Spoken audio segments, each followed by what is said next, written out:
حضرت محمد صلی اللہ علیہ وآلہ وسلم اپنے اصحاب کے ساتھ بیٹھ کر کبھی کبھار دنیاوی باتیں اور مزاح فرمایا کرتے تھے۔ یوں بھی ہوتا کہ وہ مجلس مستقل ایک واقعہ اور قصہ بن جایا کرتی۔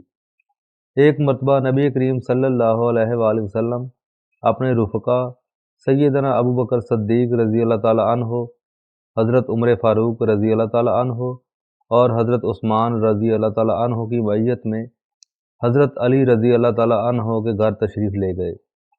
سیدنا مولا علی رضی اللہ تعالیٰ عنہ کی اہلیہ بی بی سیدہ فاطمہ رضی اللہ تعالیٰ عنہ نے شہد کا پیالہ ان حضرات کی مہمانداری کے خاطر پیش کیا۔ شہد اور خوبصورت چمکدار پیالہ، اتفاق سے اس پیالے میں ایک بال گر گیا۔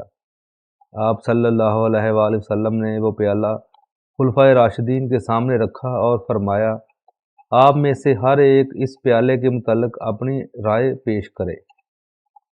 حضرت ابو بکر صدیق رضی اللہ تعالیٰ عنہ فرمانے لگے کہ میرے نزدیک مومن کا دل اس پیالے کی طرح چمکدار ہے، اور اس کے دل میں ایمان شہد سے زیادہ شیریں ہے، لیکن اس ایمان کو موت تک باحفاظت لے جانا بال سے زیادہ باریک ہے۔ حضرت عمر رضی اللہ تعالیٰ عنہ فرمانے لگے کہ حکومت اس پیالے سے زیادہ چمکدار ہے اور حکمرانی شہد سے زیادہ شیریں ہے، لیکن حکومت میں عدل و انصاف کرنا بال سے زیادہ باریک ہے۔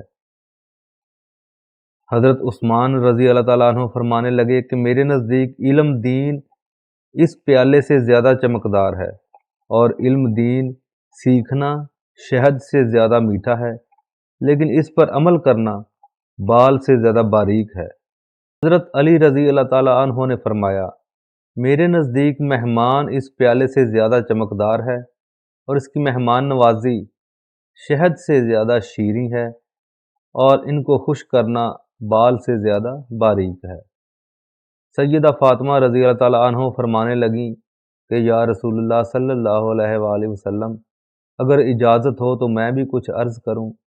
آپ صلی اللہ علیہ وآلہ وسلم کے اجازت دینے پر فرمانے لگیں کہ عورت کے حق میں حیا اس پیالے سے زیادہ چمکدار ہے، اور اس کے چہرے پر پردہ شہد سے زیادہ میٹھا ہے، اور غیر مرد کی اس پر نگاہ نہ پڑے، یہ بال سے بھی زیادہ باریک ہے۔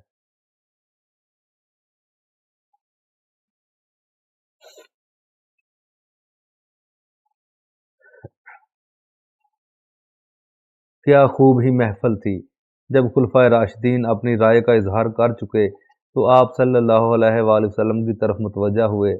ادھر سرکار دو عالم صلی اللہ علیہ وآلہ وسلم کے لب مبارک پہ تو زبان نبوت سے یہ الفاظ مبارک نکلے کہ معرفت اس پیالے سے زیادہ چمکدار ہے، اور معرفت الہی کا حاصل ہونا اس شہد سے زیادہ میٹھا ہے، اور معرفت الہی کے بعد اس پر عمل کرنا بال سے زیادہ باریک ہے۔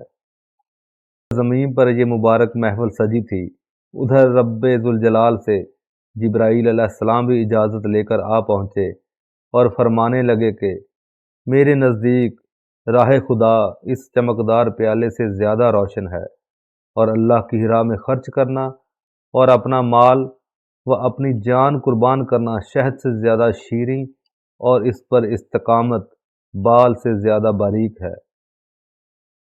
جب زمین پر سجی اس محفل میں سب اپنی رائے کا اظہار کر چکے تو جبرائیل امین فرمانے لگے کہ یا رسول اللہ، اللہ تعالیٰ بھی کچھ فرمانا چاہتے ہیں۔